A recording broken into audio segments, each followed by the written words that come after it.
नहीं रहेगा कुछ नहीं। और शरीर है माध्यम है किसके लिए? समस्त वैध और अवैध ध्यान भी करते हैं तो शरीर से। अभी आप सत्संग में आए हैं, शरीर है तभी आप अपने घर को छोड़ करके यहाँ संस्थान में आकर के अध्यात्म की बात, जीवन की बात, सारी बातें को सुन रहे हैं। तो शरीर है माध्यम किसके? वैध अवैध कर्म करने। अब यह शरीर जो है, शरीर के संबंध में तो आप बता ही दिए हैं। सदगुरु कबीर साहब भी कहे कि लख 84 भरम के कुआं पर रख के आए, अब की पासा न पड़े तो फिर 84 जाए। या कहा है सदगुरु कबीर साहब ने कि मानुष जन्म दुर्लभ बहुरी न बारंबार, पक्का फल गुण गिर पड़े बहुरी न लागेगा। यह मनुष्य का शरीर फिर नहीं मिलेगा। इसलिए इसी शरीर से आप क्या करेंगे? तो मुक्ति को प्राप्त। परिवार है, ऊपर में नीचा में शरीर है, बीच में परिवार है, ऊपर में अध्यात्म शांति है, मुक्ति है, कल्याण है, जो आत्मा का पूरा। ये तीन आवश्यकता है। तो शरीर ही है तभी तो आप ध्यान कर सकते हैं। शरीर ही नहीं रहेगा तो ध्यान कैसे करेंगे? शरीर ही नहीं रहेगा तो आप साधना कैसे करिएगा? तो शरीर पहले निरोग, प्रथम सुखी निरोगी काया।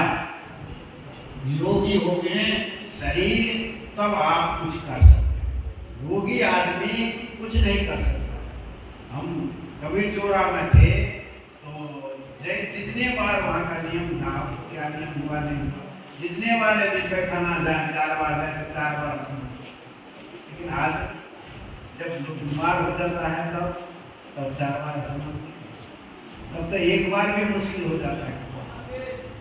तो जो शरीर है, शरीर की आवश्यकता, शरीर की आवश्यकताओं को ध्यान में रखें। शरीर स्वस्थ हो। शरीर क्या है? क्षेत्र। और आप जो इसमें बैठे हुए हैं कौन है? क्षेत्रज्ञ। शरीर के मालिक, शरीर के संचालक है।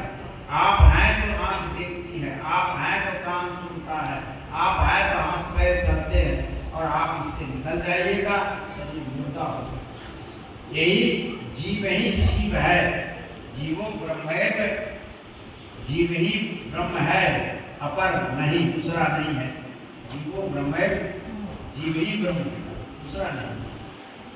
तो जीव ब्रह्म है, इसलिए ये आत्मा ब्रह्म है। अयम आत्मा ब्रह्म, प्रज्ञान ब्रह्म। यही इसमें ज्ञान हो गया, ब्रह्म हो गया। जब काशी में शंकराचार्य, आदि शंकराचार्य आए तो उस समय बड़ी वर्ण व्यवस्था थी। शूद्रों की छाया देख करके बच करके पैर रखता था। शूद्र की छाया आपके शरीर पर न पड़े, नहीं तो पूरा स्नान करना पड़ेगा, छुआ जाएगा। इस तरह के तत्वों में वर्णित कर दिया और लोग को बांट दिया, ऊंच नीच मध्यम करके। कबीर साहब ने सबको मिटाया, सब खाई को बांटा। हाँ, सब मानव बराबर है। एक तो आहार मंत्रा, एक मुद्रे खुदा, एक दूध से वो ब्राह्मण बेटे का सुनत कराया, पहले जने ने सुनत बेटे का सुनत कराया। सुनत करा करके कोई पेट से नहीं आता, जनों बांध करके कोई पेट से नहीं आता। तो नारी मोचित घर प्रसूति, कौन घरे बोलते प्रसूति, सभी माँ बाप से जन्म लेते हैं और यहाँ अनेक प्रकार का। तो कबीर साहब ने सभी मानव को एक साथ, एक बराबर की दर्जा दिया। तो शंकराचार्य आए तो भंगी झाड़ू लगा रहा था। तो झाड़ू लगा रहा था तो देखा कि सूर्य की छाया किधर से पड़ेगा और हमारे शरीर पर इस भंगी का छाया नहीं पड़ा। तो वह रुक गया, और रुक गया तो छाया के, सूर्य के प्रकाश के गति का वो अनुभव करने लगा। भंगी ने कहा, कह अवदाम आप कौन है? तब शंकराचार्य के दिमाग खुल गया, अरे मैं क्या कर रहा हूँ, मैं क्या इससे झूठ मान रहा हूँ? आप कौन हैं? प्रश्न अभिलाष आदि ने पुस्तक में लिखा, आप किधर जा रहे हैं? आप विचार तो कीजिए, घर में है, परिवार में है, समाज में है, किधर जा रहे हैं? बहुत अच्छी पुस्तक सदगुरु अभिलाष साहब ने लिखी है, पढ़िए। तो मतलब यह है, शंकराचार्य को कहा आप कौन? उसका दिमाग खुल गया, क्या उत्तर देंगे? विद्वान आदमी थे। कहा ना हम मनुष्यो न जदैव यक्षो शिवो हम शिवो, मैं शिव। कहा न पुण्यम न पापम न सौखम न दुखम मंत्रम न तीर्थम न वेदेन न यज्ञः अहम भोजनम नैव भोज्यम न भुक्ता चिदानंद स्वरूपम शिवो। न मैं भोजन हूँ, भोजन करने वाला हूँ, भोक्ता, न पुण्य हूँ न पाप हूँ न सुख हूँ, सबसे पहले आत्मा सबसे पहले चिदानंद सच्चिदानंद स्वरूप मैं शिव हूँ। तो मतलब उसके ज्ञान का बढ़ना, जो ज्ञान तो था आपने प्रश्न करते फिर बेतरक काशी में विश्वनाथ मंदिर में दर्शन करें। तो हमारे जीवन में जो आवरण है उस आवरण को हटाएं।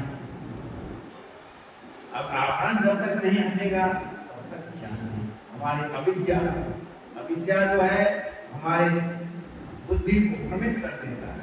जो सत्य है उसको असत्य हम देखते हैं, जो असत्य है उसे सत्य देखते हैं। कभी साहब ने कहा सांच कौन तो मारत भावी झूठे जगपतिया है।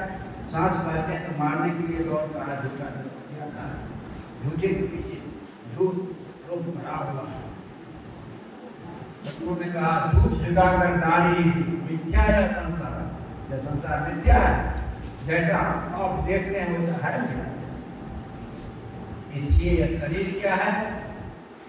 मध्यम शरीर आपको पहली शब्द और इसको निरोग, जब तक शरीर निरोग नहीं रहेगा तब तक आप कुछ नहीं कर सकते।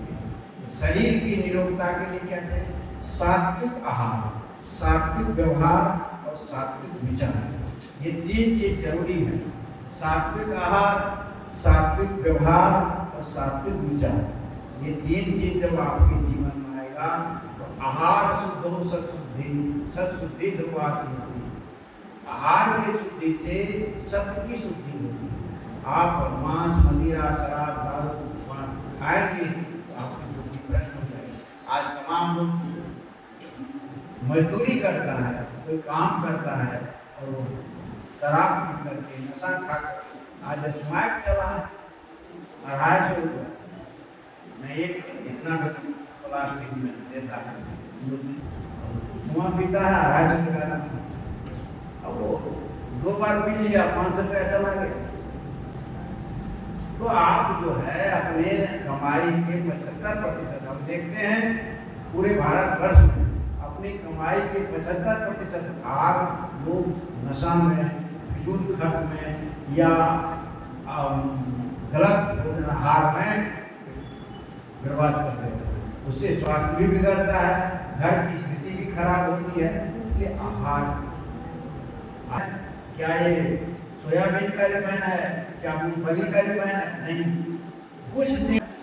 आप मोटरसाइकिल से मोबिल निकालते हैं, आप कार से मोबिल निकालते हैं, खराब हो जाता है, निकाल देते हैं, वो सब चला जाता है बड़ी बड़ी फैक्ट्री में। देखते हैं मोबिल में कहीं फेंका हुआ है और वो क्या क्या रिफाइन करते हैं, अब सब कालापन निकल गया, पतलापन हो गया और उसमें रिफाइन भी मिला दिया। मान ली 25% मिला दिया आपको मोबिल। ये तेल जो बनाते हैं एक होता है मास्टर ऑयल, जिसको लहसुन का तेल कहते हैं। एक ट्रेन जो है वो तेल डालिए और उसमें इतना मास्टर ऑयल डाल दीजिए, कलर डाल दीजिए, सरसों के तेल ढाक देखिएगा, तेल आता है ढाकदार तेल, आप सुनिएगा तो धमस लगेगा। कहाँ से वहाँ से धान ओरिजिनल सरसों को पेराइए, देखिए उतना धान आता है नहीं, वो केमिकल डाल करके आपको सरसों